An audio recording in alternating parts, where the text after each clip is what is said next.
Anak Windows 11 tengok.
Okay, Assalamualaikum everyone.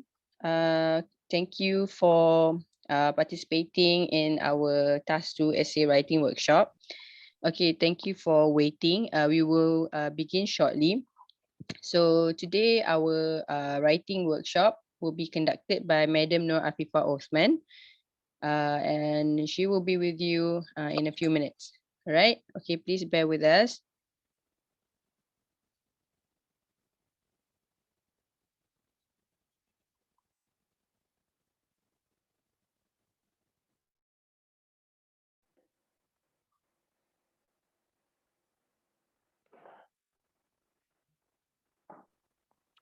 Okay, one reminder to everybody, please make sure you mute your mic. Okay, so you can switch on your camera if you want, but please switch on your mic so that you don't disturb Madam Afifah. All right, thank you. Okay, thank you, Madam Majidina. Right, Assalamualaikum and good morning, everyone. Waalaikumsalam. Waalaikumsalam, madam. Waalaikumsalam, madam. Salam, madam. Morning, madam. Morning, madam. Salam, madam. Salam, madam. Morning, madam. All right, I hope everybody is feeling okay. I hope you are safe and comfortable from wherever you are. All right, so without further ado, let's just get on straight with business and let's start with our some sort of like discussion or presentation today about task 2. I will now share my screen, so let me know if you can see it.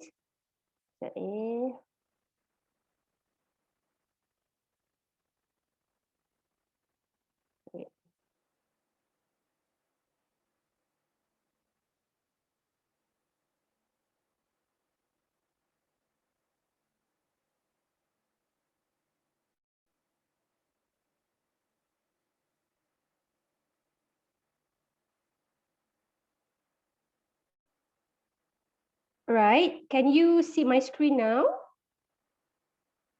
Yes. Yes, madam. Yes, madam. Yes, madam.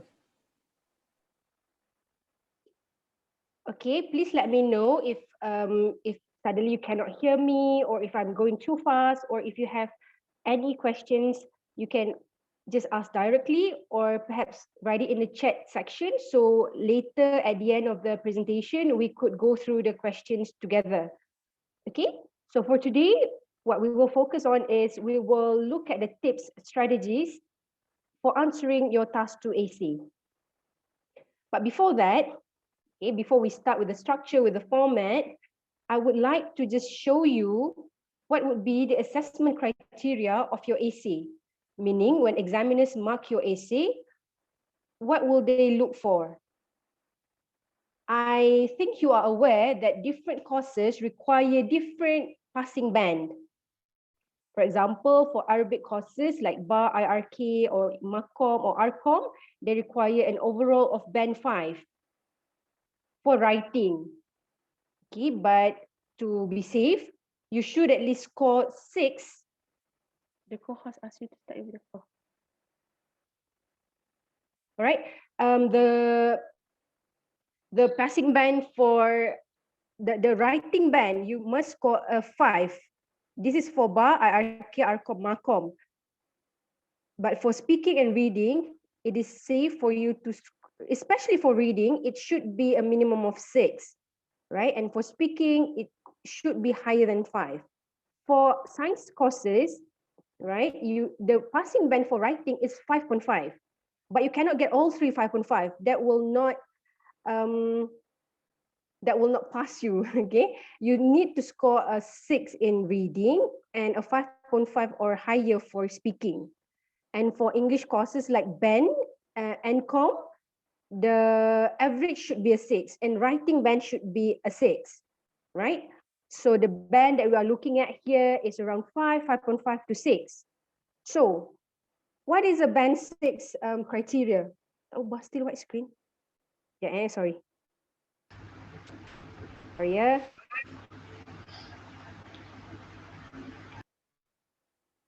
Right. So for the first one, the thing that we will look for is the task response. Yeah. So basically, task response is about how students answer the essay. Do students agree or disagree with the topic? Do you address the task properly? Addressing the task means, do you answer the question properly? If the question asks about the effects of social media, in your body paragraph, do you talk about social media or do you talk about technology or internet? Right? Those two are quite different. So is the content related with the title, with the topic? So this is task response. The second one would be coherence and cohesion. This is for your content in the body paragraph. Is there unity in your ideas? Are they related with one another? Do you use proper paragraphing? Do you use cohesive devices like transitions or signal words? And is your point of view consistent? For the third one, that would be lexical resource, which means the vocabulary that you use, your word choice, and your spelling and punctuation. And the last one would be your grammatical range and accuracy, which means the type of grammatical errors that you make, the sentence structure that you use, and so on.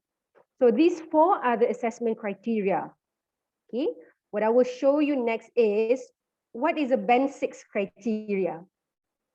Okay, so for band 6, this is the rubric taken from IELTS. IELTS is another type of placement exam, right? So for task response for a band 6, if you answer the questions, if you address all parts, but you did not cover all of the topic, okay?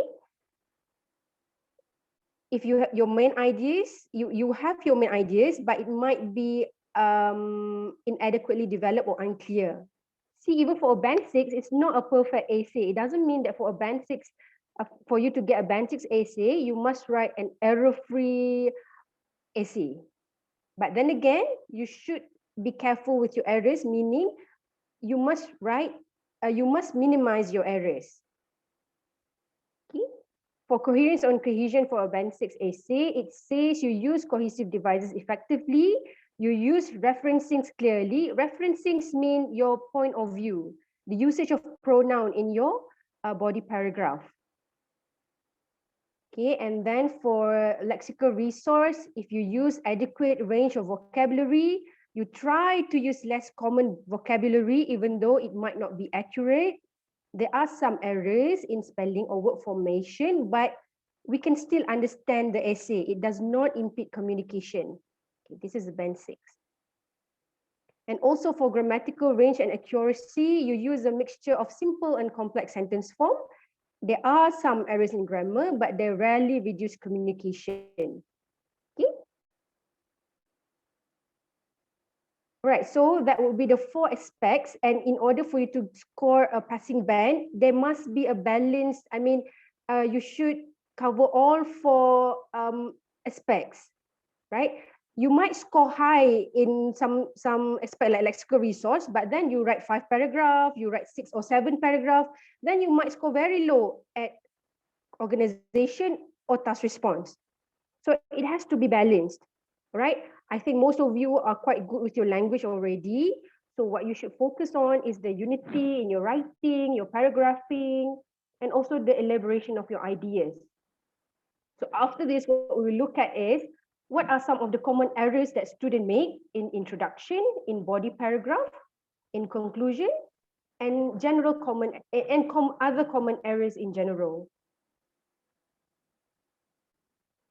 So in EPT, if you notice, okay, maybe you haven't noticed since you have not set for EPT, the questions will be somehow similar with your IGA question, right? There will be some sort of a statement followed by a different set of questions. Okay, so these 3 would be the type of questions that usually appear in EPT.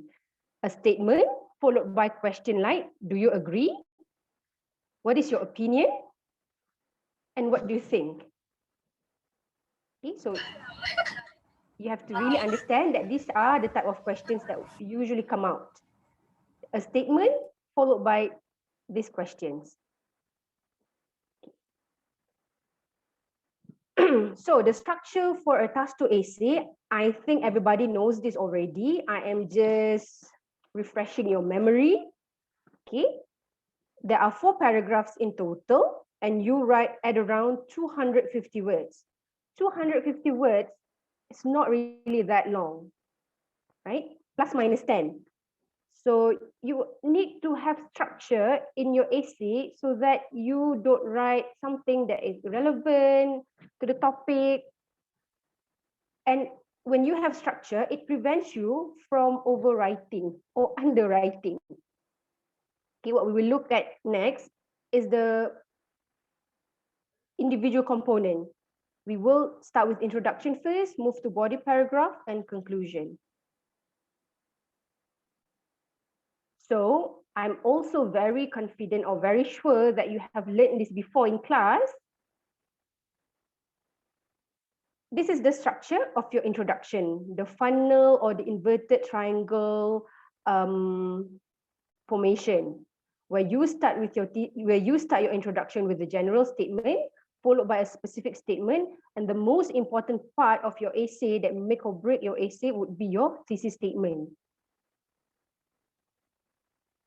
Okay. What are they? The general statement is also known as a hook. It will be the very first sentence in your essay, and usually students might struggle a bit because they will spend quite a long time thinking about the sentence that they will write in the very beginning of their introduction paragraph. So the function of the general statement is to introduce the topic, to grab readers' attention. Some of you might have learned that there are several types of hook, like quote, questions, or statistics, but you can also use the WH question to come up with the general statement. WH, like what? Define, perhaps you could define the topic. When, where, how, it's like anything that is related with the topic, like who, what usually happens. I mean, for example, let's say the topic is about social media. You could talk about the current state of social media today. Who uses it, right? Don't explain the why. The why, you should reserve it for your body paragraph. So refrain from adding example. For the very first one, you don't just give something general about the topic, right? You could also use quote or questions that is related with the topic. If the topic is about social media, don't quote something about environment or pollution that would be unrelated, right? The second one would be a specific statement, and it acts as a link between your general statement and the thesis statement.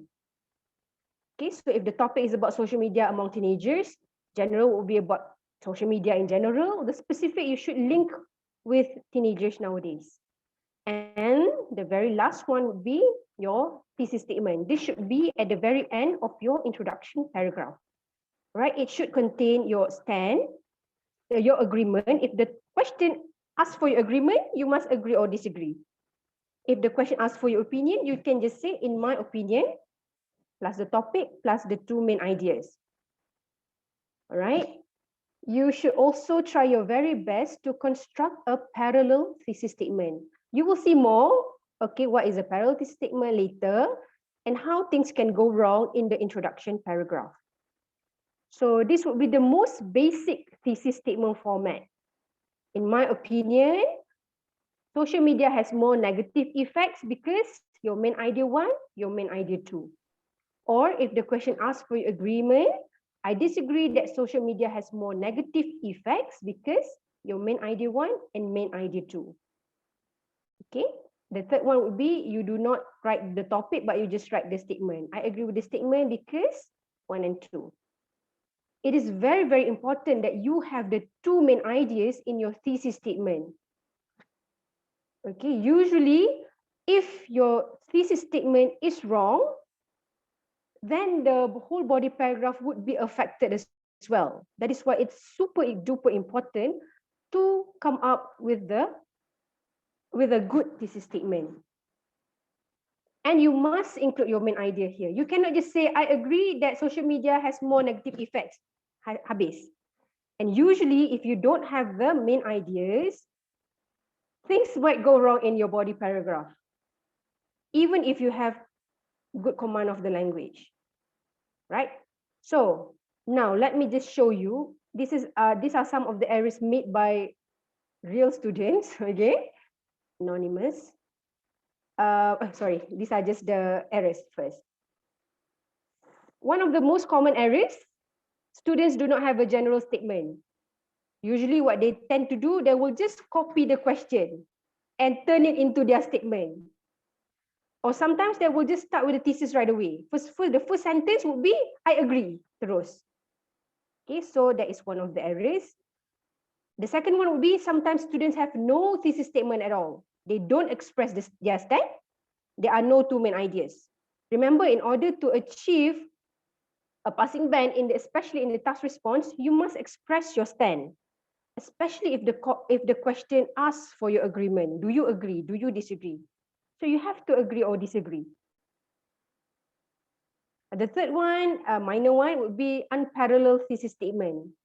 So parallelism, I hope that your teachers have shared in class, or you have learned this in class, what is parallelism in thesis statement. I think this one was covered somewhere in week 4 or week 3, right? So the thesis statement sometimes is unparalleled. Sorry. Okay. Right. Next, okay, look at this common error. This is a topic. Listening to English songs is the best way for university students to improve their English proficiency. So this is question from the IGA practice. Has anybody written this essay before? Yes. Okay, thank you, Sister Iwana, right? Some of you might have written this before. So this is an example, the first one here, of a poor introduction. First, there's no general statement. The student just start with, yes, I agree. But then again, even if this is a thesis statement, it is incomplete because it has no two main ideas. If you look at the next sentence, this is because there are so many studies that show listening to English song is the best way. This is just like a repetition of the topic. And then suddenly there is an example. Remember, reserve your example for your body paragraph. In the introduction, remember GST, general, specific, thesis. And thesis should be at the end, and it should contain your two main ideas. So look at the correction here.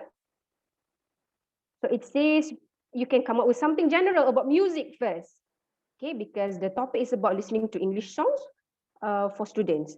Music is one of the most versatile art forms that have ever existed. And then for the specific statement, you link the general one with the topic. People listen to music to fulfill their leisure time, but listening to music can also be a great way for students to learn language. So now there is a link between the general and the thesis statement later on. So in your thesis statement, you must, if the topic, see the question asked, do you agree? You add your stand here. I agree that students could improve their English proficiency by listening to English songs because here would be your two main ideas. Students can learn new vocabulary, students can improve their speaking skills. So this is somewhat parallel. Sebab students can learn, students can improve. Okay? Right, so that's it for introduction. You only need to remember GST must have two main ideas. Try to make it parallel. So for body paragraph, this would be the structure. You must start your body paragraph with a topic sentence. I am also really confident that you know what is a topic sentence. You know how a body paragraph looks like, right? So you should start with a topic sentence. And in the topic, there should be your main idea. It has to reflect your main idea in the thesis statement. You cannot write something entirely different than your main idea in your thesis statement. So that is why I told you earlier, thesis statement is like the heart of the essay. If you get it wrong, then most probably you might mess up in your body paragraph. After your topic sentence, then you have your supporting details in the form of elaboration, where you can elaborate the main point, explanation, where you might explain the causes, effects, reasons, advantages, disadvantages, and you should also provide proper examples, specific examples. And the last sentence in your body paragraph should be your concluding sentence. In the body paragraph, ideally, you should write around 5 to 7 sentences. Remember, you do have a word limit. If you write without limit, you might go overboard and breach the 250 words limit. And don't forget to use transitions or signal words, because as you remember, I've mentioned earlier, for the assessment criteria for coherence and cohesion, you must use your transitions. Okay. These are some of the example of transitions, right, that you can use. I'm sure you know this and you might have used it before in your essay. So what would be the common errors in body paragraph? The first one would be students did not write any topic sentence. Remember, topic sentence should reflect the main idea in your body paragraph. You cannot start with example right away or explanation right away. You must write down the topic sentence first. Don't worry, later we will see the example. The second one would be underdeveloped ideas, meaning you do not have enough elaboration of your main idea. This is especially true if the approach of your essay is cause effect, right? For example, social media has more negative effect. Most of the time, if for that kind of question, you will use cause and effect type of writing. Sometimes what happens is students provide the reason, but they don't provide the effect of the reason. Students will talk about how students like to use social media, how people spend too much time on social media, but then there will be no effect. What will be the consequence? Okay. Sometimes examiners can see you will, if you only write around 3 sentences in your body paragraph, most probably your ideas would be underdeveloped. Or if you write just 2 to 4, it might not be enough. It might not be enough for your elaboration. It might not be enough. There might not be an explanation or even examples. The third one would be unrelated sentences, or there's no unity in your writing. Meaning, you write about something else. Maybe the first topic is about, the first main idea is about how social media can waste time. But suddenly in the body paragraph about how social media can waste time, you talk about just something that is not related with the topic. Maybe you talk about the different types, you explain in TikTok what happened, for Instagram, how do you use it, things like that. So the sentences in your body paragraph should always be there for a reason, right? Don't just simply write because you just want to finish early, you don't know what else to write, and you just simply write. Okay, the sentences have to make sense, they have to relate with one another. Okay, for the third one, some of the common errors in students' essay would be inconsistent point of view. Consistency in point of view means you will have to use the proper pronouns and nouns in your essay. The best one that we should use for academic essay would be the third person.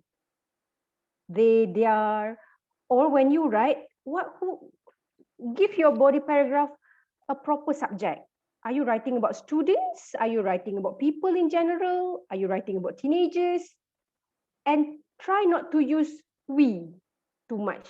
We should not use social media a lot because we might waste our time. That would be the example of inconsistent point of view, right? You students should not use, or not just students, depends on your topic. If the topic is about students or teenagers, use those nouns. If it's about women, mothers, use those type of nouns. Right, and the fifth one would be no cohesive devices. Cohesive device, it has a function because cohesive device are the transitions that I showed earlier, right? For you to clarify your point, for you to make comparison or contrast, for you to add further details and so on. So you don't have to use cohesive device in every sentence, but you must use them appropriately and adequately. And the third one, and the last one, this is quite important. Remember, if you have topic, you might have topic like this. Like in the IGA practice, there is a topic about women are better leader than men, something like that. Okay, so you could have different type of sentences, a different type of question. It could be cause effect. For example, question like social media has negative effect. That one, you could approach it in a cause and effect way. But for question like this, studying abroad is better than studying in a local university. In the body paragraph, you must make comparisons, at least one sentence. You cannot just talk about if you agree studying abroad is better because you can learn new culture, there are better facilities. You must compare with local university. No, don't worry if you are not clear about this part. Later we will see an example how students did not make comparison for a topic like this. Okay, remember, then need not just simply ask any question with then in it. It has to be X and Y. Studying abroad is better than studying in a local university. E-wallet is better than cash, things like that. But if the question is, social media has more advantages than disadvantages, that one you don't have to compare because there are no two categories. Okay, so it has, for comparison question, there must be two categories and look at the word then. So in EPT, this type of questions is also popular. So what happens is, when students have this type of question, they do not compare with the other category. At least one sentence, one or two sentences. Right? And the last one would be no concluding sentence. Students just end the paragraph abruptly.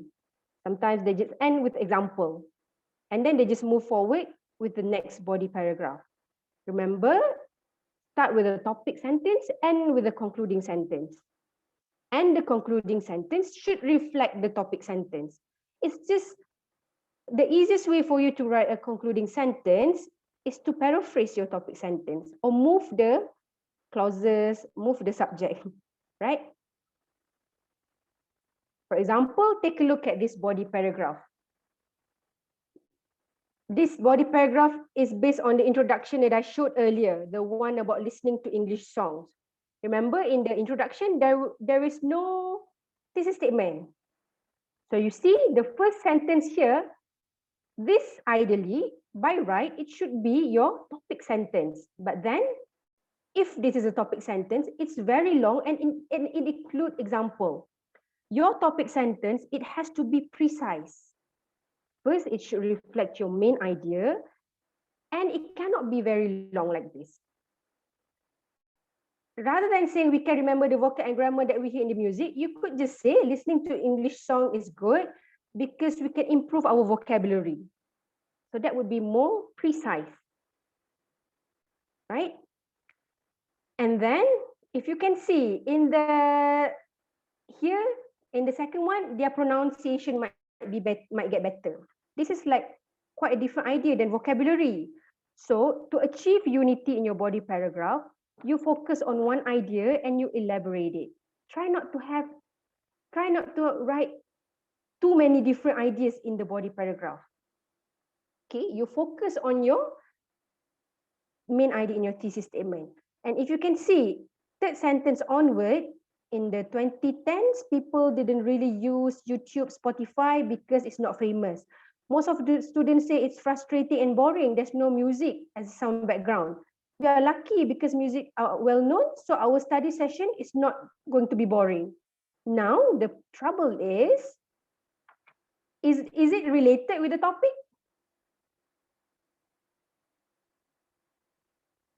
Can anyone answer? Is these sentences related to the topic? No, Madam, at No. all. Okay. All right. So that's what happened.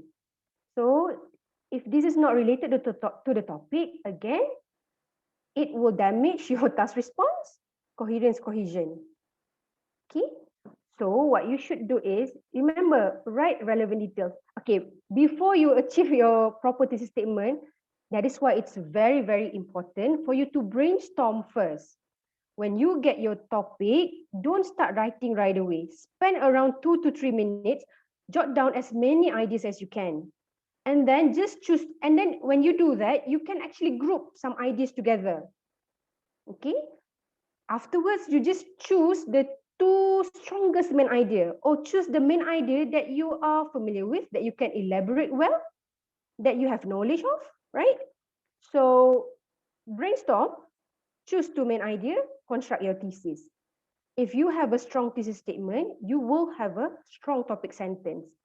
When you have a strong topic sentence, you will be able to elaborate your point better in the body paragraph.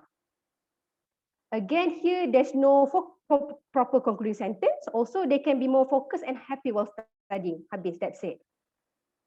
So again, there's no concluding sentence. And if you notice, I highlight some pronoun here. This is the inconsistent point of view. First, it starts with we. And then suddenly they are. And then we balik, and then they balik. So here, try to not use the first person pronoun. Try to use the third person. And also, it has to be consistent. Because if you say students here, it should be they. Cannot be we anymore. You are talking about them. Okay? So this is one of the few examples how body paragraph, how students write a full body paragraph. The language is not that bad, but then again, if the language is not very good either, paired with poor organization, poor task response, poor coherence, then you can see how the band will be lower, right? Okay, how do you make it better? Like this one. Firstly, you have your topic sentence. Listening to English songs can help students improve their vocabulary. So here the topic is listening to English songs. Your controlling idea, the one that you will elaborate, is about improve their vocabulary. So when you want to write your body paragraph, ask yourself, how, why, so. How can they improve? Why will they improve, or should they improve? What will be the effects? For example, here the supporting details, students can learn many new words from listening to English songs.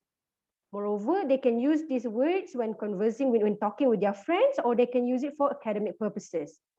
And then for the example, you might give specific example. What songs? What type of songs, right? Or like the example here, when students listen to Space Oddity by David Bowie. Anybody knows that song? No. No. Nobody. Later after this, you listen to this song, all right? when they listen to this song, they would learn words like commencing and peculiar. Or sometimes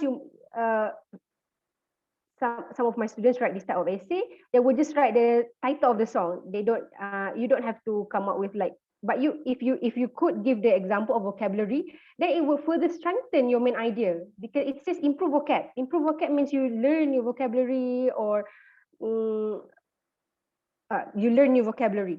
And then to make it better, you add one example, one effect. Consequently, students might use this word in their essays or presentations. So again, there will be clear detail of your reason, of your effect. And then you end your paragraph with a concluding sentence. If you can see the concluding sentence here, it reflects your topic sentence. Right? In brief, listening to English song affects university students positively as it broadens their vocabulary. Try not to just copy balik semula. Try not to say, in brief, listening to English songs can help students improve their vocabulary. Okay, you should paraphrase, change the structure, but it should be somewhat similar.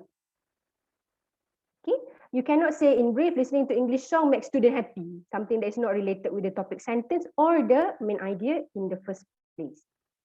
Okay, let's take a look at the compare contrast issue. Okay, the topic for this essay was life as a CFS student is more stressful than a high school student. So here, for the sake of explaining purposes, I wrote the thesis statement here. This is the thesis statement. I agree that life as a CFS student is more stressful than a high school student because of academic issues and financial issue. So first body paragraph would talk about academic issue. Second body paragraph should talk about financial issue. But if you look at this body paragraph, again, the topic sentence is very long and it includes the example right away. With the academic issue, it is really difficult because of the packed schedule and very least of free time in the schedule. This would be somewhat like the example. Remember, your topic sentence, it has to be precise. It should reflect your main idea in your thesis statement. And here, if you can see, the period of time is 1 hour, continue with 4 hours of class. They are stressed. They need to follow schedule carefully because suddenly a class could appear out of nowhere, even if it is in the middle of the night. So here it lacks signal word transition. Transition, like there is a transition here, firstly and in summary, but in the middle here, there's none. Do you agree? Is life in CFS more stressful than high school? Obviously, yes. Really, everyone? The rest? No, not really. Yes. Not really. Oh, Okay, then Not really. okay. Some yes, some no, some not really. Again, so for the topic here, there's no right or wrong in the answer. What could be right, what could be wrong is how you answer or how you structure your paragraph, right? So it doesn't matter if high school stressful, CFS stressful, but here there is no comparison with high school. Remember, as I said earlier, if you have question macam ni, then life is in CFS more stressful than high school, there should be an element of comparison. In the body paragraph here, there should be words like, in contrast, students in high school have less, the schedule for students in high school is not as packed as the one in CFS. That would be enough. But there should be at least one or two. Okay? That would affect your task, it would affect your task response if you don't compare. When you have questions that demands comparison like this. So how can you improve this paragraph? Right? Again, start with a topic sentence that is precise, that reflect your main idea. Don't give explanation or example right away. You can do that later when you elaborate your point. So CFS students are more stressed than high school students because of academic issue. This is because the study nature in CFS makes it really difficult due to the very packed schedule. Okay, student need, and then explain. What do you mean packed schedule? That's why when you develop your body paragraph, ask yourself, why, how, so? Why is it packed? Because they need to attend classes from morning to late evening and you have very short break time in the afternoon. And then what else? What are the elaboration? Furthermore, they also need to complete many type of assignment. This is still related with academic issue and the study nature in CFS, right? And then this is what I mean when you should include element of comparison or contrast. In contrast, add one sentence here. Life in high school is not as stressful as in CFS because classes usually finish at around 3 p.m. and students have homework instead of assignments.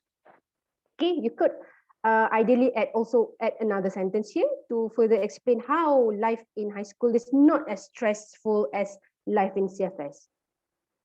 So this type of approach you can use for whatever question as long as it has X then Y. Online wallet is better than cash, single gender school is better than mixed gender school, studying abroad is better than studying in local university, holiday abroad is better than holiday in local destination. Alright? Remember this, yeah? Bear this in mind. Kalau if you have question like that, must include at least one. Failure to do so might affect your task response or even coherence and cohesion.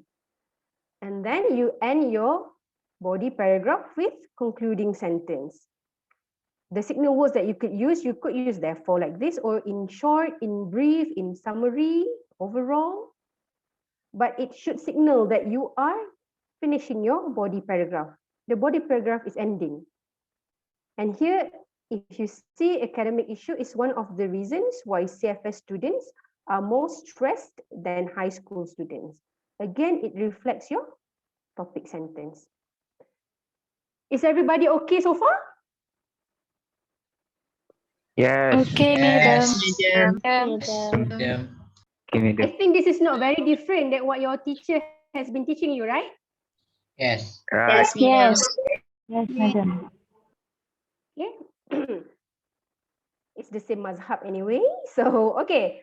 Moving on for conclusion.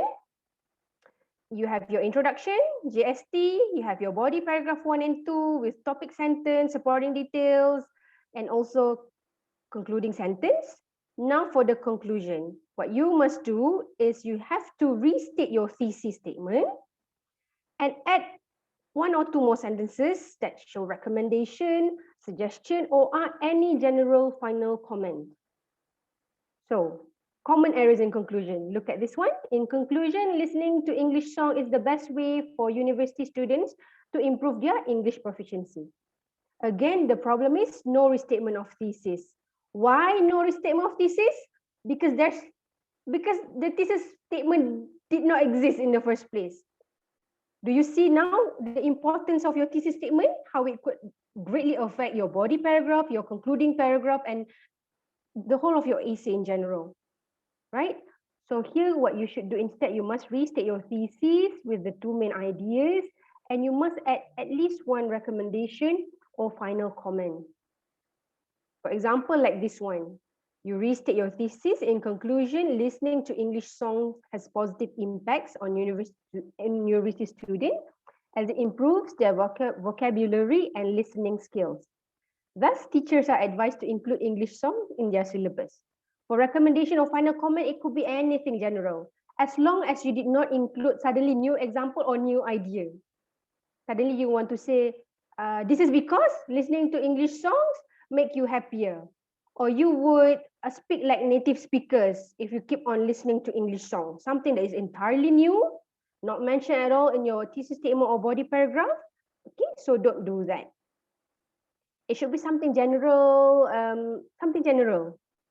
You could talk about teachers, you could talk about who are the stakeholders in this essay, parents, students, community in general, government, right?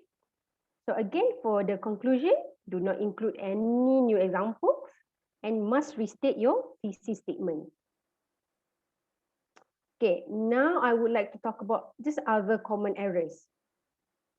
Okay, grammatical errors, of course, there are a few, but here are some of the striking ones that I think students actually know how to write them, but maybe they forgot about it.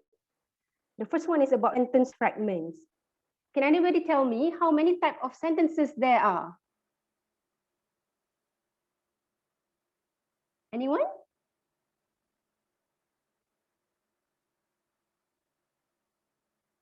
Suddenly you're really quiet. How many types of sentences? Just give me some example. It's okay if it's wrong. 4, madam. Which are? Simple sentence, compound sentence, complex, and compound complex. Okay, very good, Shahira. Thank you. Right. So those are the type of sentences. And if you notice in the lexical resource and also in the grammatical range and accuracy, it says students need to write a mixture of simple, compound, complex sentence. So here for fragments here, these are the errors when students try to write complex sentence. Sentence fragments means like the sentence is hanging. It's not complete. It's not a complete thought. Like first, the lack of exercise. Like imagine going to somebody and just tell them, first, the lack of exercise. Will people be able to understand you? Right? Most probably they will not be able to understand what you are trying to convey. Or the second one here, when students study at the library. Or the last one here, this is very famous common error when students try to give example, but it's not a complete sentence. For example, fast food and sweets and oily food. So these are called fragments, meaning it's not a complete sentence, it's incomplete. So how do you revise them? First, the lack of exercise has led to the overweight problem among many urban people. Now you have your first part and the second part of the sentence. Or sentence like this, when students study at the library, this is a type of complex sentence. Writing complex sentence is not difficult. It doesn't mean complex to complex, panjang, overly detailed, flowery, no. A complex sentence, it has two elements, which are you have your independent clause and dependent clause. So here when students study at the library, this is the dependent clause because it cannot stand on its own. You cannot, if you say when students study at the library, it's not complete. People cannot understand you. And another way to recognize a complex sentence is look at the subordinator here. When you have words like subordinating conjunctions like when, if, while, so, okay, that is one of the components of a complex sentence. What you need to do, you need to complete the sentence. They will be able to concentrate better. Now it is a complete complex sentence. Same goes for number 3 here. For example, fast food and sweets and oily food may all lead to obesity. The one earlier, that is just the subject or the object. So it must have the verb and the rest of the sentence. Remember, a sentence must have a subject and a predicate, right? So fast food, oily food may all lead to obesity. Now it will be clearer. Sometimes what students can write is that, especially for topic like social media, for example, Instagram and TikTok. That's it. So that is incomplete. How should you correct it? For example, Instagram and TikTok are addictive due to its interesting contents. It has to be complete. There must be a verb in your sentence. And then for inconsistent point of view, this is what I said earlier. When students play sports, we can be healthier. This is also quite common in students' writing. When students play sports, we can be healthier. This pronoun, it should reflect the noun here, the students. So naturally, or this one, students can improve his stamina by playing sports like football. Students plural, but here is singular. Those two are the common inconsistency in point of view. Pronoun doesn't match, or plural singular doesn't match. So how do you correct it? When students play sports, they can be healthier. This is a complex sentence. It's very short, but there is a dependent clause, independent clause. Therefore, it is a complex sentence, right? Or the second one here, you have students can improve their stamina by playing sports like football. Rather than saying his, use plural, so you can use a plural pronoun here. Okay, I think we are almost ending. For the tips, after this we can have Q&A. The most important thing is, in order to write your task 2 essay effortlessly or without a lot of limitation, you must read. Reading helps you generate ideas. Sometimes it's not that students cannot write, but they just don't know what to write. They don't have lots of ideas. And when your ideas are premature or not really adequate, it is because you don't know what to write, you don't know what to write, you have no idea. How do you get ideas? Read. We have 3 weeks left before APT. So what you can do starting from today, starting from after this at 11:30 or 12 p.m, start reading something every day. It doesn't have to be a textbook. Don't read like dictionary. You read something that you like. You read current issue. Just read 1 news per day. It doesn't have to be very long. It can be something very brief. And the topics in EPT is actually taken based on the themes in our textbook.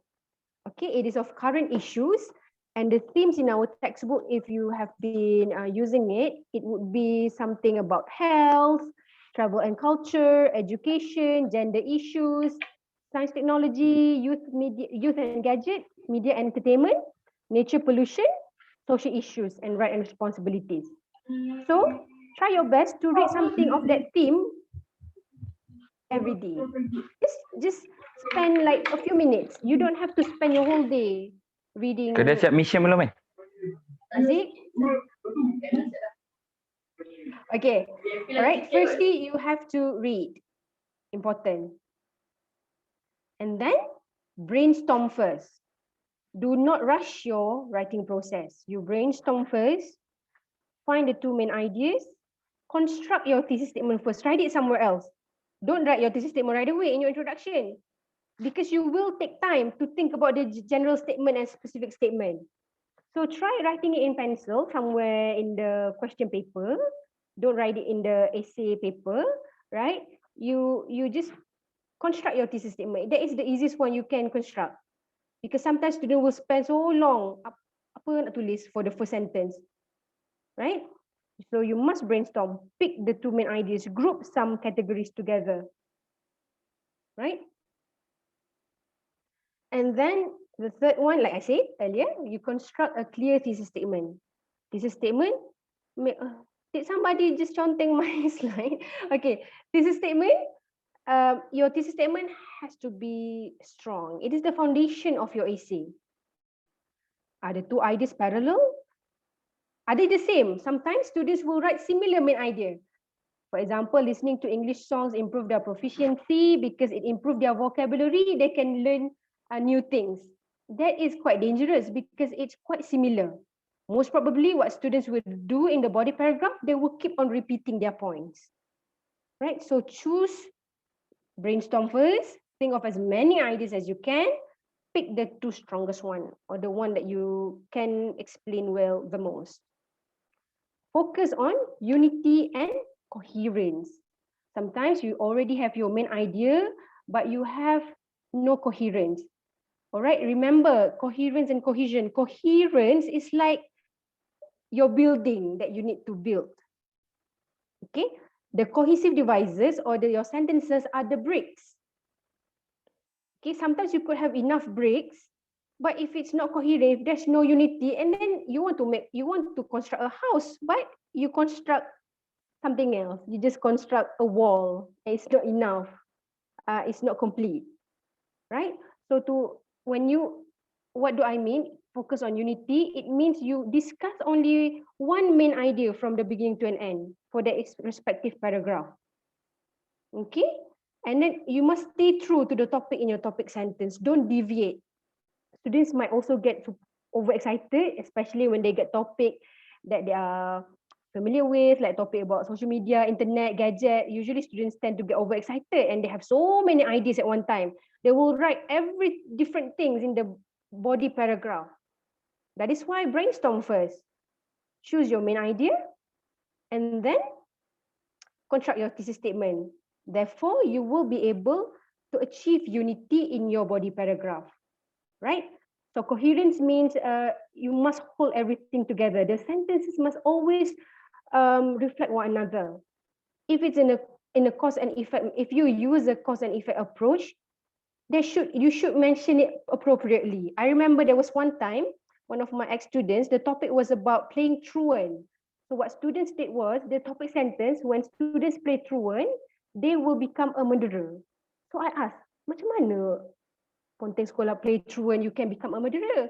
So he says, oh, play truant, you will skip school. You will skip school, you will not do well in exam. You will not do well in exam, you don't have a job. You don't have a job, your mother will be angry at you and you kill your mother.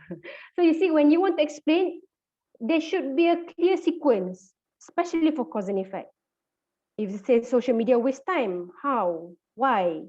What will be the effect? Sometimes what students do, they will miss one component. So there's no clear coherence in your essay. All right, and you also must use consistent pronoun, your point of view. If you use third person right away throughout your essay, right? And your ideas should also be arranged in a logical order. That is why your topic sentence is important. After topic sentence, elaborate first. Don't give example terus. One common error, students will also just straight away start with example.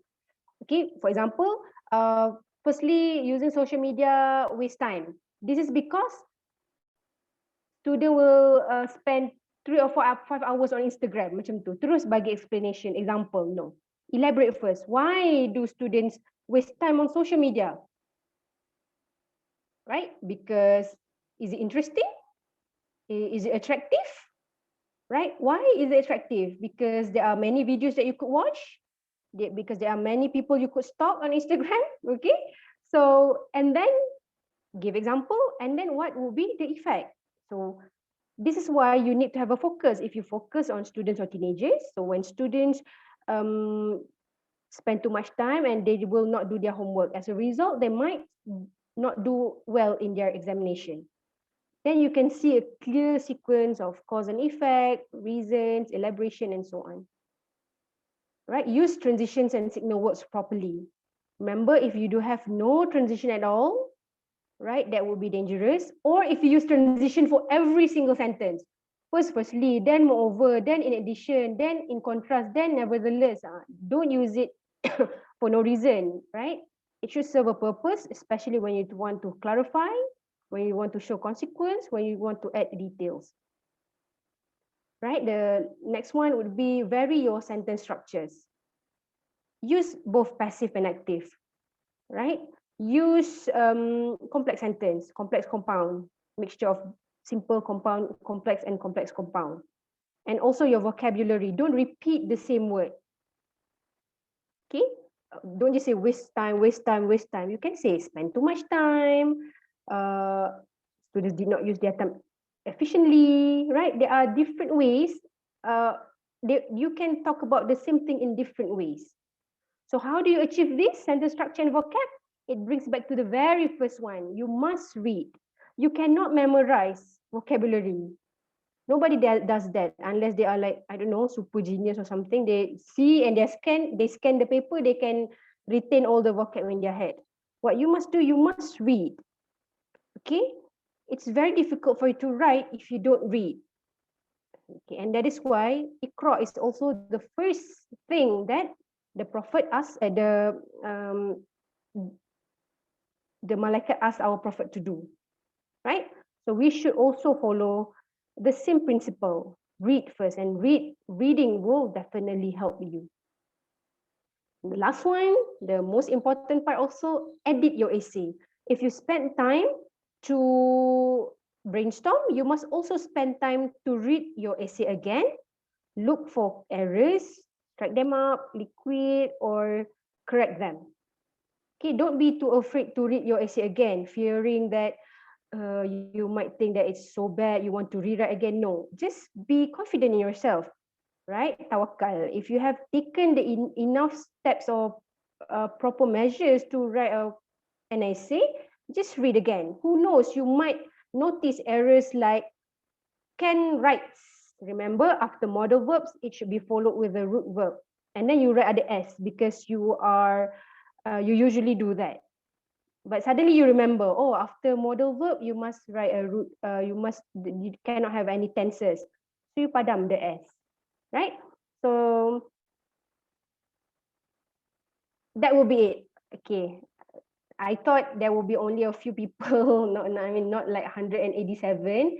So I prepared some topic for students to practice, right? But this one is just for introduction paragraph. Celebrities are not good role models, do you agree? And this one is topic sentence, meaning this is the topic sentence and you must write your body paragraph. But because we cannot do that now, so I think that is it. Is there anything you would like to ask or you would like me to clarify further? And it's especially, for the previous slides. Madam, Uh-huh. I would like to ask, Yeah. if the example you give before, it ends with recommendation sentence. Uh-huh. But if the topic is not suitable to give recommendation, how can we end the conclusion paragraph? Okay, thank you, sister, for asking. If the topic is not stable for you, give recommendation, you can just give final comment. Okay, for example, for social media, you can just give final comment like, therefore, we should all spend our time wisely on when we use our social media. That's not a recommendation, right? There's somehow like a recommendation also. Sometimes it will not be directly to other people, what other people can do. It's what the subject in your essay can do. If the subject in your in your essay is about social media or about students, what can students do? Am I answering your question, Anis? Thank you.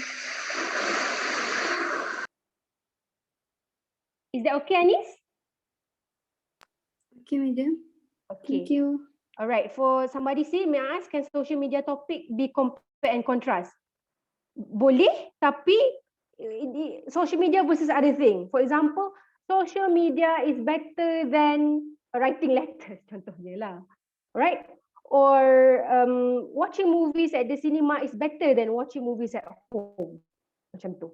Dia kena ada two category. Kalau advantages and disadvantages, there is not really a compare contrast. For example, I've had students writing the wrong analysis sebab diingat social media has more advantages than disadvantages. Macam tu you cannot compare, right? There's no element that you can compare. So what you should look for, not just the word then, but what nouns come after and before it. Kalau advantages and disadvantages, that's not really a comparison. It should be category A, category B. Okay. Kalau social media ni, I think to make it a compare contrast, like not really, doesn't really make sense. Dia kena compare with something else. Like YouTube is better than Instagram, contoh dia. Macam tu. Anything else? Don't be shy to ask, ya. Nak tengok ni, right. Okay, I think I need to address this. Sekejap Let me... Right. I forgot to mention something. For your body paragraph, what some students do, they will do partial agreement. Has anybody ever write partial agreement before? I partially agree. Yes, madam. Yes. How did you write it? What do you include in your body paragraph? Sorry, in your thesis statement. I partially agree, and then even though I compare with one and also the other. Sorry, sister, we're losing you. I partially agree, and then with the topic, and then for my main idea, I would add even though, positive, and then the negative. I see, positive, negative, right? Yes. That's how we approach it. We cannot be neutral in our stand. If not, it will be difficult for you to develop your body paragraph. Usually, what students can do is, okay, I'm not saying that partial agreement is wrong. You could actually write it. For example, for the topic, IG topic, social media leads to negative effect, right? I partially agree, okay, that social media has more negative effects. You can add even though, like what the sisters shared just now, because, okay, because, well, okay, because while it can, wait, we might also learn new things. Okay? Right? So one negative, it can waste our time, but one positive. So in the first body paragraph, you talk about the negative effect, it wastes our time. And then the second one, even though it wastes your time, but it cannot be denied that people can also learn new things when through social media. Okay, so that's how you can do it, but you need the word because, even though, while, which sometimes students forgot to add this type of transitions in their thesis statement. Okay, but again, it's up to you. Choose your points that are the strongest, that you are really comfortable with, and that you really have knowledge about. Okay, anything else? Please just ask, don't be shy. Madam. Yeah. Partially agreement ni something like we compare A and B, but we say I'm not saying that A is very good, but it has its own bad side. But we focus on its good side. Macam tu ke? Oh, I understand what you're trying to say. Meaning like, not really. Kalau macam tu, you just disagree. Like if you say, if macam ni kan, the topic social media has more negative effect. Kalau you say it has good effect, meaning you disagree with this one. Do you understand? Partially agree is when you agree, it could be bad, it could be good. Okay, like for question like listening to English songs, improve proficiency. If students partially agree with that one, they partially agree because they agree when we listen to English songs, we will learn new words, but at the same time, the content in the song could also be not really good. You understand, Kimi? Yes. Okay, that's partial agreement. Okay, like this one, it's the best way. You partially agree it is the best way, ataupun you agree that you partially agree because while you can learn new things, but reading is the best way. Reading is the best way to improve because something else. Dia macam tu. It can be a bit more complicated, but again, it boils down on how you construct your thesis statement and how you elaborate your body paragraph. So, to be safe, especially for lower levels, I highly recommend you stick with one. You just choose one stand. But again, it is not wrong for students to write partial agreement. It's just in the matter of how you write your thesis statement, how you include your main idea. Okay, thank you for the question. Anything else? Just ask. Madam Afifah, I think we have a few more questions. Kat mana? In Dekat chat, is it? Chat, yes, chat. I don't know how to check it. Can you? Okay, let me Okay. read the question to you. Okay. All right. Okay, so one Muniratul Akmal asked whether how can she avoid making neutral main ideas. I believe this is related to the partial agreement, because it's neutral means you don't agree, you both agree and disagree, right? Okay, so moving on to the next question. Okay, Assalamualaikum, madam. If the question is about agree or disagree, is it possible if we write using compare and contrast body? Okay, the what? Okay, the next one would be, can I ask whether we can write the examples in the body paragraph based on our experience? Okay, right. Lagi? So far, just these questions. Okay, all right. Okay, thank you, Mr. Majdina. Right. I think for the first one, it says how to avoid making neutral main ideas. I have to give a more proper example of neutral, right? Yeah. Neutral too means like you don't really focus on macam ni kan. This is not neutral because you do say that social media ni dia at the same time it can be advantages and disadvantages at the same time. So how to avoid from making a neutral one?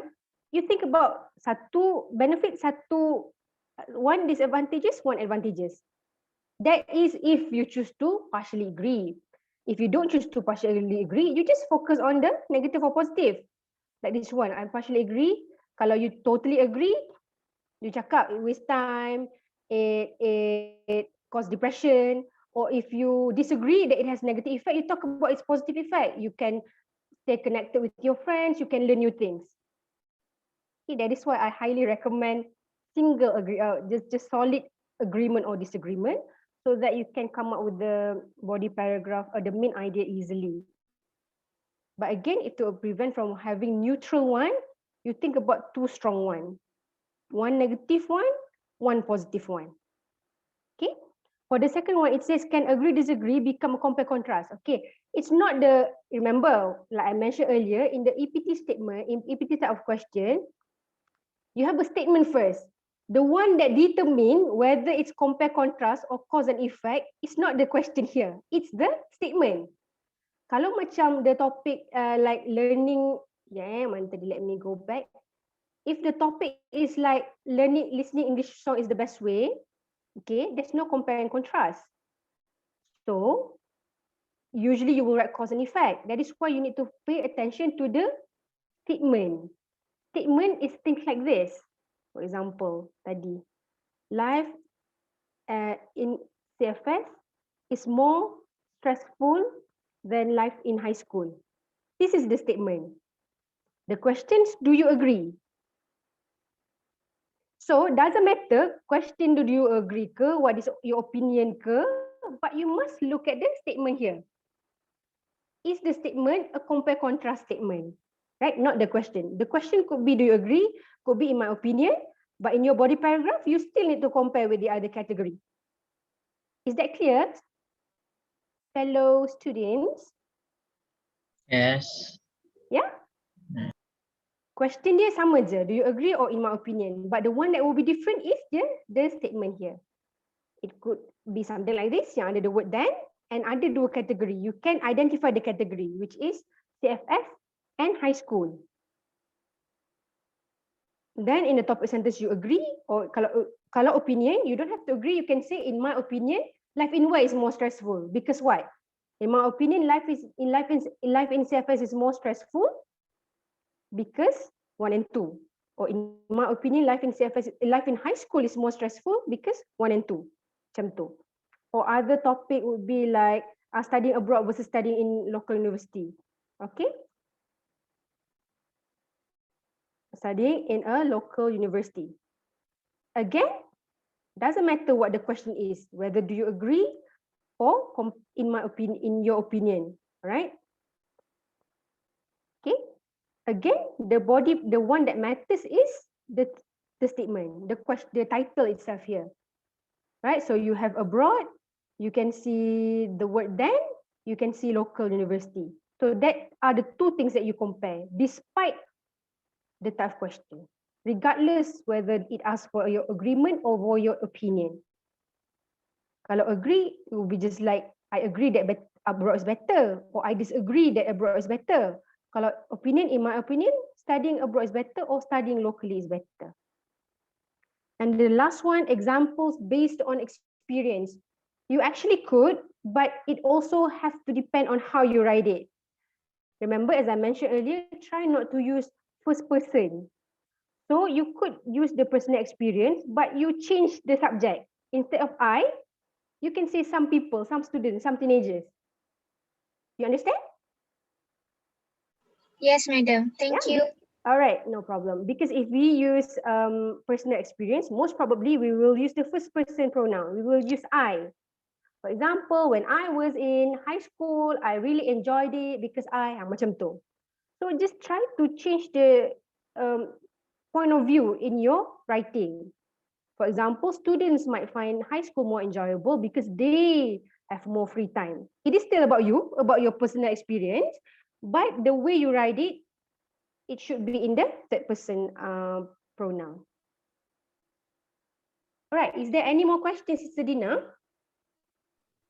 Yes, we have one more from Sister Hidayah. Okay. Okay, so Hidayah asked, you said earlier that we need to compare social media with other tools, but can we compare point views of others that lead to advantages or disadvantages?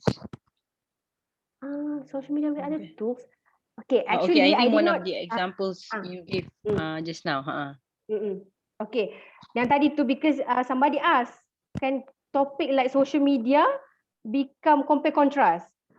You don't have to compare with other tools unless the question itself asks for comparison. Do you understand, Siti Daya, right? Macam tak faham sikit lah the question. Can you repeat, Sister Dina?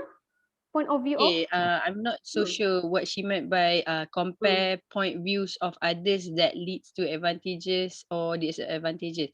Hidayah, if you can unmute your mic, perhaps you can ask directly to Yeah. Madam Afifah. Yes. Perhaps you can clarify your question better, maybe? Yes. Yeah, Hidayah. Oh, okay. It's okay, Hidayah. Don't be shy. Contohlah macam topik social media. Kalau kita nak compare, kita bagi viewpoints of orang lain tapi yang lead kepada disagree atau agree. Point siapa? Macam points adalah macam expert ke apa ke. Okay, tapi first you have to decide, do you agree ke do you disagree yang it has more negative effect or positive effect? Disagree. Or you disagree, meaning you Yes. say, are you trying to say in the example you include other people punya opinion about the topic? Yes. Okay. So that means the type of example that you are providing. Kan? Betul tak? For example, you dah agree that it has negative effect because it wastes time, and then you want to add according to somebody, macam tu, according to a professor, doctor in UM. Yes. It was mentioned that boleh. If you okay, thank you Hidayah. Now I understand. Meaning the type of example, can it include reference or input from other people? You could, but you cannot make it up. Sometimes what students like to do, they make up statistic. Macam saja je tulis, macam in Malaysia, 95% people, according to whoever, according to WHO, 95% people are addicted to social media.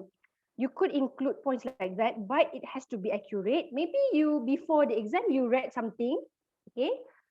You read the newspaper and you suddenly remember the statistic or whatever it is that they mentioned. You obviously you can include that in your examples, provided they are true and they are not made up statistic or made up opinion.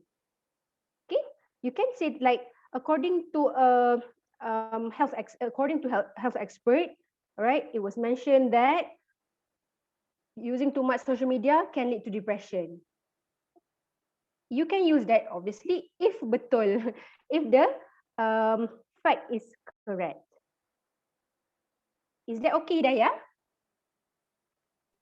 Thank you, Miss. All right, no problem. Miss Dina, that is correct, right? What I just said. Yes, I support. I agree. I totally agree with you.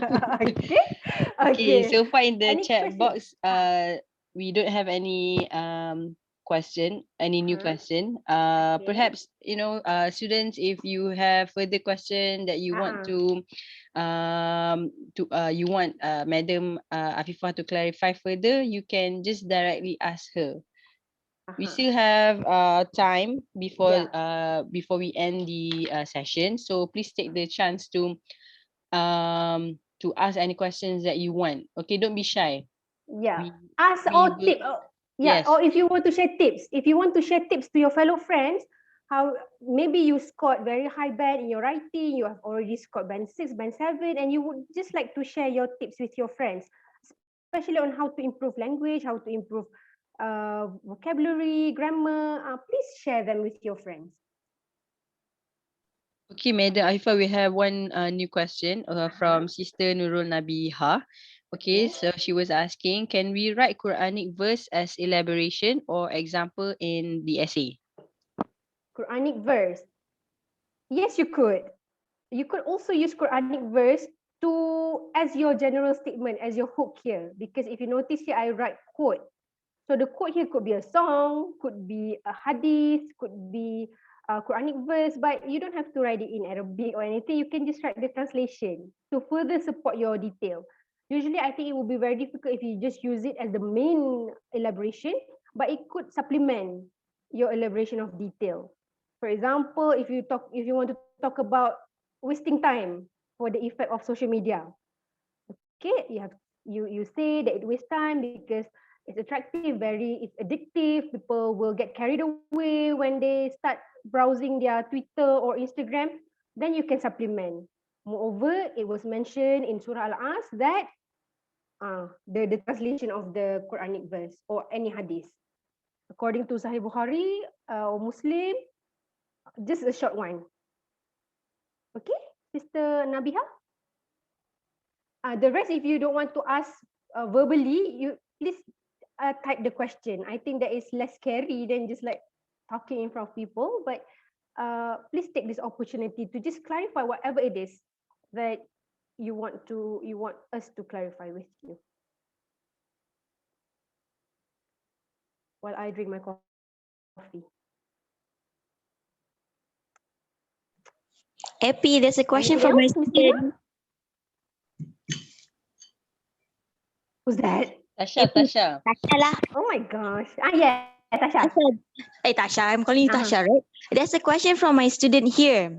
The person is Natasha, asking, yelah, kau ni. Uh-huh. Okay, the person is asking whether there is a specific tense that you need to use in task 2. Like macam task 1, there's a specific tense that we suggest. And for task 2, is there a specific tense. Thank you. Bye-bye. Yeah, thank you, no problem.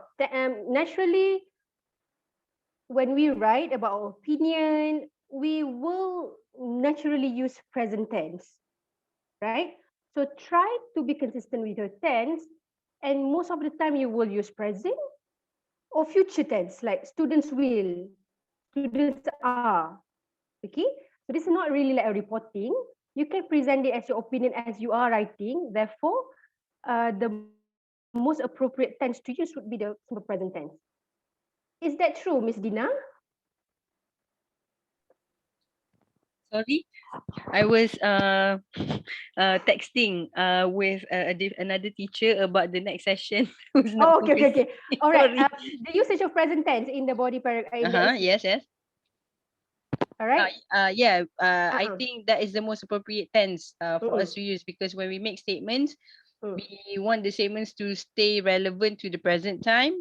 So present tense is the most appropriate tense that we should use throughout the whole essay, and it should be consistent.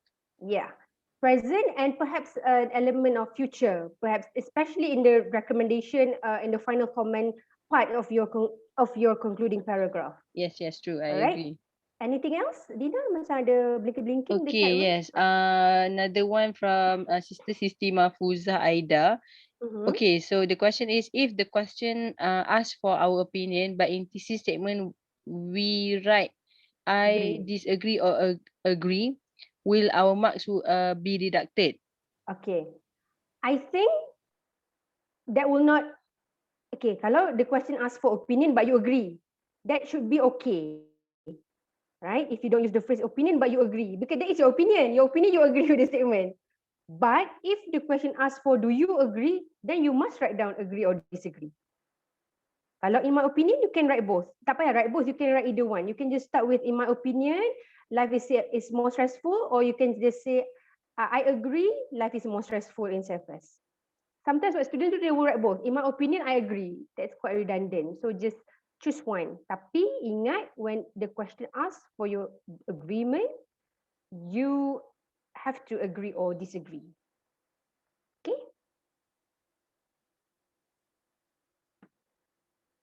And I think if we have time, perhaps this is the descriptor for band 5 kan, band 6. Perhaps we could also look at the descriptor for band 5. I just want to share with you. Mana? Okay. Madam Afifah, before you share the descriptor, there's another question. Okay. Two more questions. Okay, Okay, so tak apa. does that mean there is a specific transition for compare and contrast and cause and effect? Essay lah, the type of essay. Another one, Madam, do you have tips to improve the structure of sentences for not sound Malay? Means that they want to avoid Okay, the faham. sentence to sound yes like it's a direct translation from Malay. Okay. Okay. Firstly, first thing first, and somebody said the transitions. Of course, yes. There are specific transitions that you use for cause and effect and for compare contrast. Like, mana tadi Okay, for compare contrast, usually you can use words like this, comparison and contradiction. However, on the other hand, for cause and effect, you would do things like therefore, as a result, consequently. Okay, this is because those are the transitions you use to show cause. That is why adequate use of signal words or transitions add to the coherence and the unity in your body paragraph, and you should use them appropriately. Before you contrast, just add the transition rather than just start writing life in CFS, life in high school. Add however, on the other hand, or nevertheless, and so on. The fourth one, tadi somebody said how to avoid from sounding Malay. Okay. The key is do not translate. Just believe in yourself. You can do it. Do not translate. When you translate, that's how it sounds Malay, because you translate. When you write, think about the subject in your mind. What am I writing about? Who? You are writing about students. What about students? About their usage of social media. So you start with your subject. So what do they do with the social media? Students spend too much time on social media. So think clearly, have a proper subject in your mind. When you have your proper subject, inshallah, you will be able to construct sentences on your own without translating. Okay? Try to think in English once in a while. It's okay if it's broken, it's just in your mind, right? But you have to try your very best to not translate. Sometimes students even write it in Malay first, translate one by one. That wastes time, defeats the purpose. So what you should do, just think of your subject. All right, alamak, saya hilang pula. Okay, so can you still see my screen? Yes. Okay, I just want to share some the descriptor for band 5. Tadi band 6, so for band 5 here it says address the task partially. The format may be inappropriate, meaning they don't really answer the question straightforward. Maybe first body paragraph talk about social media, second one suddenly talk about technology or internet in the first place. So just like to mix those two. If we talk about technology, usually most of the time they will talk about internet, they will talk about gadget, or they will talk about social media. Okay, present main ideas but are limited, not sufficiently developed. There may be irrelevant detail. So this is a band 5. Or for coherent, it says present information with some organization, tapi lack overall progression. Inadequate, inaccurate cohesive device, or overuse of cohesive device. Okay, so that is why you should use the transitions appropriately. I cannot see. Can you see? Oh, sorry. Macam mana? Wait ya, let me share again. Sorry, cannot see rupanya. Satna, wait.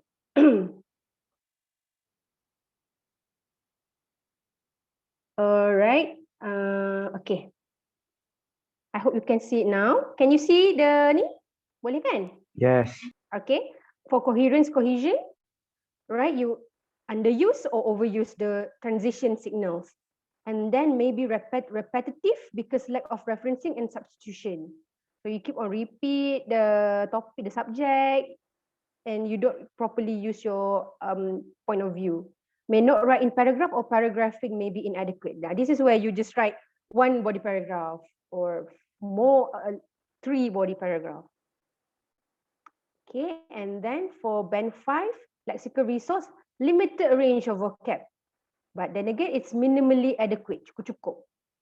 Make noticeable errors in spelling or word formation that may cause difficulty. This is the difference. For band 6, it will not cause difficulty. But for band 5, the examiner will find it really hard to understand your essay. It's like, what are you talking about, right? If they have to infer, they have to translate, that might be 5 or lower, or even 4. For grammatical range, for band 5, it says limited range of structure. You only use simple sentence, or you try to use complex sentence, but it's wrong.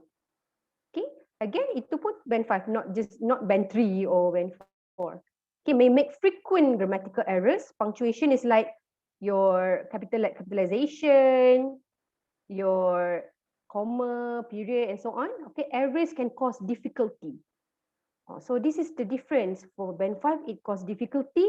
For band 6, ada error but rarely reduce communication, meaning it does not cause difficulty for the examiners to read and assess your essay. Okay, anything else? Yeah, I will stop sharing now. Madam Afifah, we have one more question from the chat section. All right.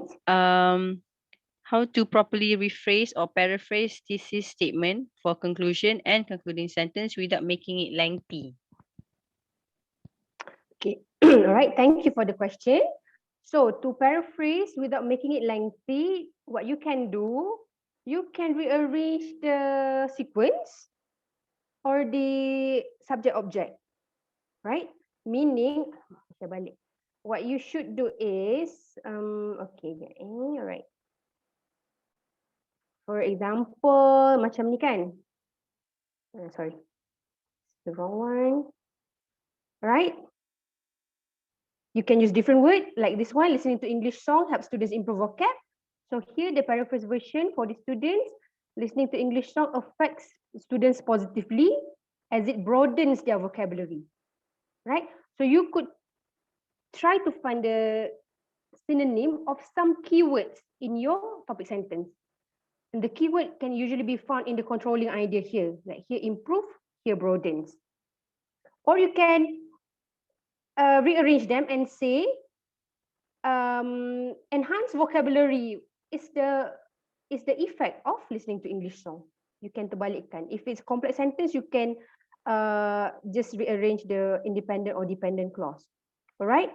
Or the easiest one you can do, you can find substitute of the synonym of the keyword in your controlling idea. Or like this one. Therefore, students are more stressed because of academic issue. So how do you rewrite? The academic issue here will become the subject. Academic issue is one of the reasons why students are more stressed. Okay. Or Miss Dina, if you would like to share any tips that you think would be good for the students? Perhaps one of the methods for you to rephrase sentence would be to change active to passive. Apart from what Madam Afifah has said, that could be one of the methods. Because but paraphrasing is not limited to just one way. So you could try to restructure. But like you said, you don't want to make it lengthy. So make sure you don't include unnecessary or redundant words. Just keep it, straight to the point. To the point, yeah, I agree. Okay. Can I add something here? Yeah, sure, go ahead, Wani. This is Hazwani speaking. I think they can also use concise words, some specific words to replace some examples given. Probably, okay, that will work if you will have very long sentences. concise Okay, words. true. Yeah. Yes, true. You could also use that. You can also use concise words in your topic sentence or your concluding sentence, apart from the apart from the details, right? If there are some words that you could omit, you can leave them out, and you could find a more concise word that can replace those long words.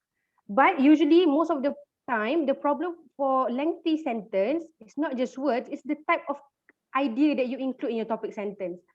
Like here, the thing, it becomes lengthy because you give example right sekali. That is why it's long. Okay, we can remember the vocab and grammar within the music. And because tak ada thesis statement in the first place. Usually if you have a thesis statement, you will be able to write a proper topic sentence. But sometimes you do have a proper main idea in your thesis statement, but you include the example sekali or explanation in the topic sentence.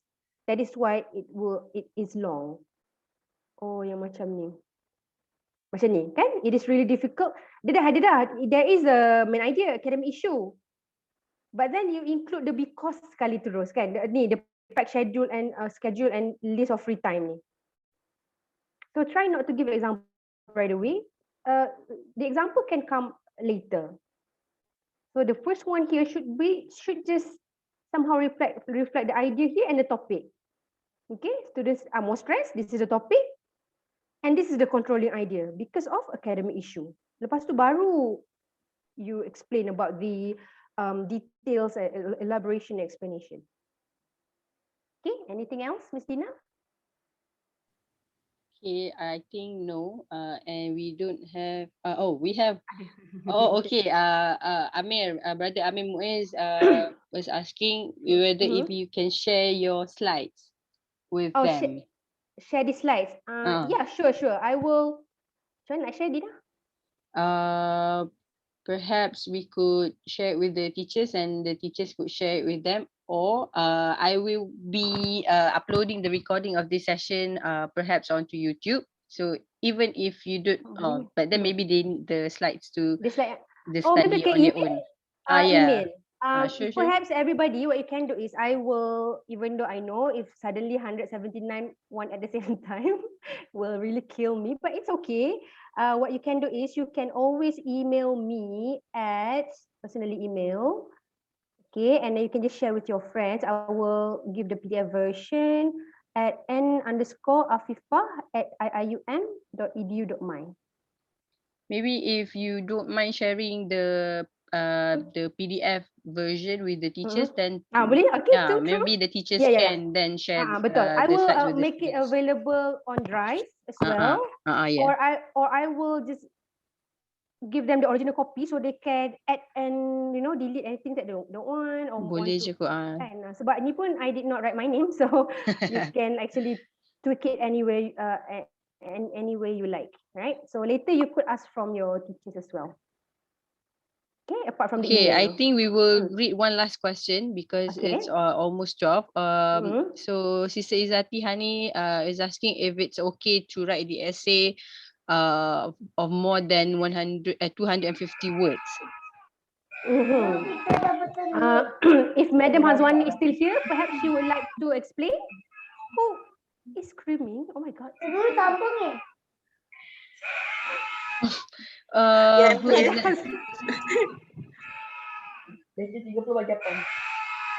Brother Haziq, please mute your mic. Okay.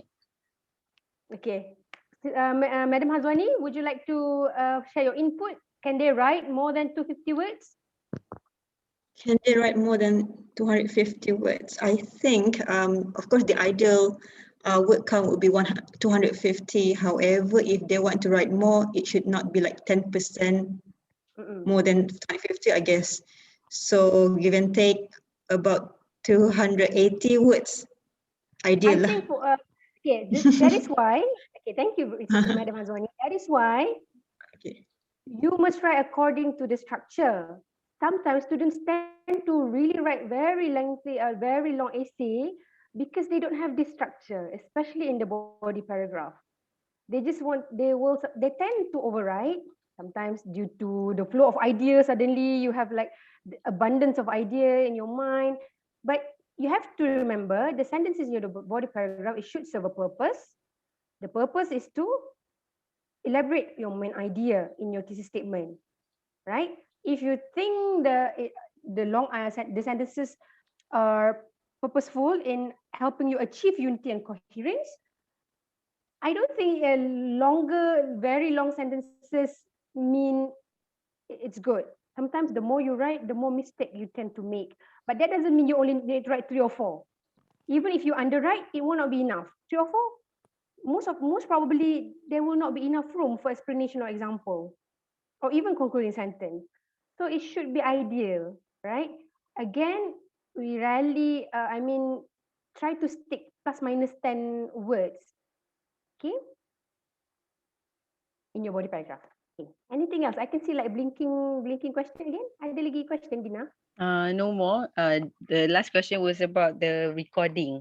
Okay, so once the recording is uploaded on YouTube, I will share the link with the teachers. So your teacher will share the link with you. Okay, so once it is ready, I believe your teacher will share it with you as possible, as quickly as possible, I think. Okay, so I think we have reached the end of our session. Okay, thank you so much, Madam Afifah, for a very fruitful session. I hope everyone could benefit from the session, although it is short. I think Madam Afifah has managed to give us and share with us all the beneficial tips, and then she has given us certain topics, some ideas on what you can read on. Okay. We have another session on task 1 tomorrow, so I hope those who have attended our session today can also join us tomorrow. If you cannot join us, you cannot make it to the next sessions, don't worry, we will make sure that the session is recorded and we'll upload it and share the link with you. Okay, so, and I would also like to thank all the teachers who are present in this session. Madam Hazwani for sharing with us some input just now.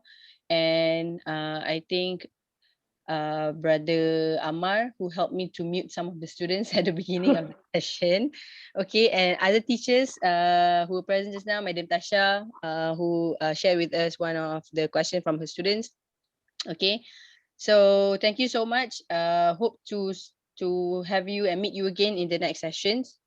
Okay, we have a lot of questions. Oh, okay. Everybody is thanking Madam Afifah. Okay.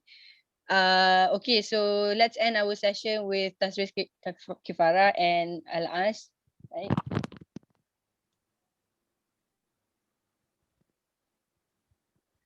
Okay, thank you, Miss Dina, and thank you, students here. Thank you, everybody. All the best. Bye-bye.